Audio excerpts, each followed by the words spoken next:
ఛత్తీస్గఢ్ సుకుమా జిల్లాలో మావోయిస్టులు మెరుపు దాడి చేశారు. ఈ దాడిలో 11 మంది సిఆర్పీఎఫ్ జవాన్లు చనిపోయారు. మరో 4 తీవ్రంగా గాయపడ్డారు. దంతెవాడకు సమీపంలో ఉన్న ఈ ప్రాంతంలో సిఆర్పీఎఫ్ జవాన్లు కూంబింగ్ నిర్వహిస్తుండగా వారిపై మావోయిస్టులు మెరుపు దాడికి పాల్పడినట్టు కనిపిస్తోంది.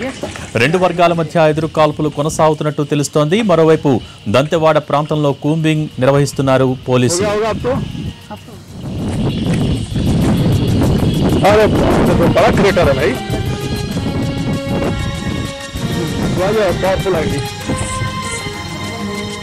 ఎన్కౌంటర్ కి సంబంధించి మరిన్ని డీటెయిల్స్ మా ప్రతినిధి భూపాల్ అందించే సిద్ధంగా ఉన్నారు. భూపాల్, మొత్తం 11 మంది సిఆర్పీఎఫ్ జవాన్లు మృతి చెందినట్టుగా తెలుస్తోంది. ఏంటి దీనికి సంబంధించి తాజా సమాచారం ఏంటి?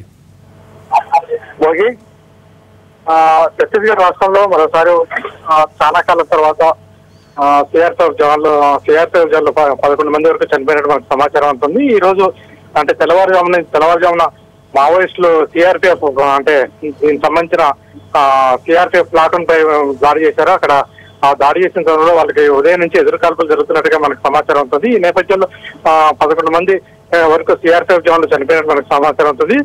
సుక్మా జిల్లా సరిహద్దులోని సుక్మా జిల్లా చింతకుప్ప ప్రాంతంలో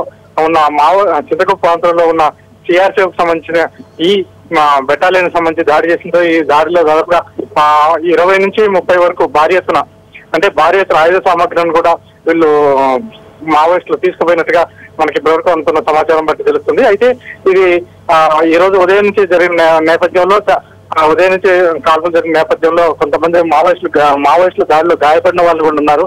ఆ గాయపడిన వాళ్ళని పుట్టాబట్టిన అంటే ఈ సమాచారం అందుకున్న సుక్మా జిల్లా పోలీస్ యంత్రాంగం, అదేవిధంగా పక్కనే ఉన్న బీజాపూర్, ఇటు నారాయణఖేడ్ ఈ జిల్లాల నుంచి కూడా అదనపు బలగాలు ఆ ప్రాంతానికి తరలించారు. అదేవిధంగా రాయపూర్ నుంచి కూడా కొన్ని హెలికాప్టర్లు ఇక్కడ తీసుకొచ్చి గాయపడిన వాళ్ళ హెలికాప్టర్ లో తరలించే ప్రయత్నం చేశారు. అయితే ఈ ప్లేస్ లో గతంలో కూడా దీని మీద పలుమార్లు దాడులు జరిగిన ఘటనలు ఉన్నాయి. ఈ బెటాలియన్ మీద ఈ ప్రాంతంలో ఉన్న బెటాలియన్ గతంలో కూడా దాడులు జరిగిన ఘటనలు ఉన్నాయి.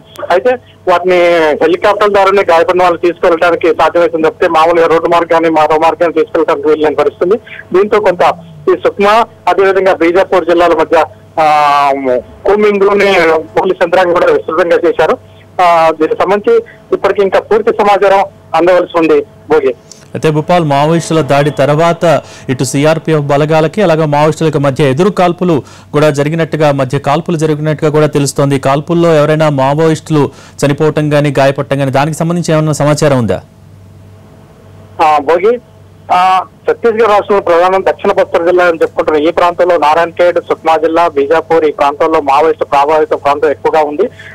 ఈ ప్రభావితం ఎక్కువ ఉన్న ప్రాంతంలో అంటే ఒక ఇన్సిడెంట్ జరిగిన తర్వాత ఆ ఇన్సిడెంట్ లో గాయపడ్డ వాళ్ళని రక్షించడం కోసం పోలీస్ యంత్రాంగం ప్రయత్నం చేయడం జరుగుతుంది. గతంలో కూడా దాదాపు 1.5 క్రితం కూడా మావోయిస్టులు 10 మంది పోలీస్ యంత్రాంగం చంపి వాళ్ళ దగ్గర ఉన్న అత్యాధునిక ఆయుధాలు తీసుకెళ్లారు. అయితే ఆ ఆయుధాలు తీసుకెళ్లిన తర్వాత కూడా ఆయుధాలు మళ్ళీ ఆ మావోయిస్టులు వాళ్ళని కూడా ఎన్కౌంటర్ లో హత్య చేసి వాళ్ళని మళ్ళీ ఆయుధాలు స్వాధీనం చేసుకున్న ఘటనలు గతంలో ఉన్నాయి. ఇక్కడ కూడా జరిగిన ఘటనలో దీనికి సంబంధించిన ఘటనలో కూడా అంటే ఆయుధాలు ఎత్తుకెళ్తున్న సందర్భంలో మళ్ళీ చింతకుప్ప అదేవిధంగా ఈ ప్రాంతాల్లో కొంత బీజాపూర్ సరిహద్దులో మరోసారి కాల్పులు జరిగినట్టు తెలుస్తుంది. అయితే ఈ బెల్ట్ లో అటు ఒరిస్సా అదేవిధంగా తెలంగాణ, ఆంధ్ర సరిహద్దు ప్రాంతాల్లో ఉన్న ఈ సుక్మా అదేవిధంగా బీజాపూర్ ఈ జిల్లాల సరిహద్దులో నిరంతరం కాల్పులు జరగడం కూడా ప్రధానంగా జరుగుతుంది. అయితే ఇటీవల కాలంలో సిఆర్పీఎఫ్ జవాన్లు చనిపోవడం మాత్రం కొంత మేజర్ గా పోలీస్ యంత్రాంగానికి పెద్ద దెబ్బలు చెప్పవచ్చు. ఇక్కడ బీఎస్ఎఫ్, సిఆర్పీఎఫ్ అదేవిధంగా ఛత్తీస్గఢ్ సంబంధించిన పోలీస్ యంత్రాంగం కూడా కలిసి